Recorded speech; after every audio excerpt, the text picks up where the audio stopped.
আসসালামু আলাইকুম viewers, star স্বপ্ন মিডিয়া চ্যানেলে আপনাদেরকে জানাই স্বাগতম। Breaking news.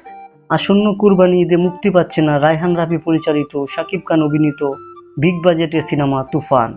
তুফান সিনেমা নিয়ে এক বিশাল ষড়যন্ত্র করছেন শিল্পী সমিতির 19টি সংগঠন। শোনা যাচ্ছে এবারের ঈদে লটারির মাধ্যমে 4টি সিনেমা রিলিজ দেওয়া হবে। যদি লটারির মাধ্যমে তুফান সিনেমার নাম না ওঠে তাহলে কি তুফান মুক্তি পাবে না? এই নিয়ে চলছে ভক্তদের মাঝে অনেক রকম প্রশ্ন। এই বিষয়ে প্রযোজক সমিতির চেয়ারপারসন সৈয়দ আলম কষ্টুর কাছে প্রশ্ন করা হলে তিনি বলেন, এটা আমরা মাথায় রেখেছি, যদি কার্যকর হয় তাহলে ভালো হবে। কারণ ঈদে এতগুলো সিনেমা মুক্তি পেলে প্রযোজক আর্থিক ক্ষতির সম্মুখীন হয়। আমরা চিন্তা করেছি এই বিষয়টা যদি হয় তাহলে ভালোই হয়। 4টি সিনেমা যদি লটারির মাধ্যমে মুক্তি দেওয়া হয় তাহলে প্রযোজকরা বেঁচে যাবে, তাদের লগ্নি উঠে আসবে। এই বিষয়ে রায়হান রাফির সাথে কথা বললে জানা গেছে, রায়হান রাফি বলেছেন যদি এই ঈদে তুফান সিনেমা মুক্তি না পায় তাহলে হল মালিকেরা অনেক ক্ষতির সম্মুখীন হবে। এটা বাংলা সিনেমার জন্য কাম্য নয়, এটা বাংলা সিনেমার অনেক ক্ষতির সম্মুখীন হবে।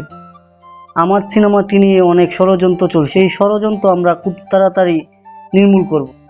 এই বিষয়ে হল সমিতির মহাপরিচালক মধুমিতা সিনেমার মালিক নওশাদ ইসলামকে জিজ্ঞেস করা হলে তিনি বলেন, তুফান একটি ভালো মানের সিনেমা, এটার জন্য দর্শক অপেক্ষা করছে। এটা যদি মুক্তি না দেওয়া হয় তাহলে আমরা হল মালিকেরা অনেক ক্ষতির সম্মুখীন হব। আশা করি বিষয়টা ঘটবে না। আমরা চাইবো তুফান যেন ঈদে মুক্তি দেওয়া হয়। আমরা চাই না আর কোনো জলঘোলা করতে। সো ভিউয়ার্স, তুফান কি এই ঈদে মুক্তি পাবে কি পাবে না জানিয়ে দিন কমেন্ট বক্সে। আর এমন নিত্য নতুন ভিডিও